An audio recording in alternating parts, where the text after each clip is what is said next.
ചോദിക്കാൻ പോവാ. എന്തിന്? എന്റെ അളിയ, എനിക്ക് കുട്ടിക്കാലം മുതൽക്കേ ഈ കള്ളന്മാരെ റൌഡികളെയൊക്കെ ഭയങ്കര പേടിയാ. സത്യം. ശരി, ഇപ്പോഴത്തെ പ്രശ്നം എന്താ? ഇവിടെ ഞാൻ ചാർജ് എടുത്തിട്ട് ആദ്യത്തെ കേസ് എന്താണെന്ന് അറിയോ?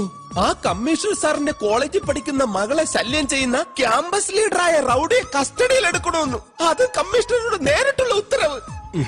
കമ്മീഷണറുടെ മകളെ ശല്യം ചെയ്യാൻ മാത്രം ചങ്കറപ്പുള്ള ഒരുത്തനെ ഞാൻ ഒറ്റയ്ക്ക്. രണ്ടാമതൊരു കുഞ്ഞിന് വേണ്ടി ട്രൈ ചെയ്യുന്ന എന്റെ കിഡ്നി അവന്മാർ ഊരിയെടുക്കും. സത്യം. എടി രുക്കോ, പിന്നെ നമ്മൾ എന്ത് ചെയ്യോടി? എന്ത് നിനക്ക് വേണ്ടേ? റൌഡിയെ പിടിച്ച അവൻ എന്നെ പെട്ടി കിടത്തും.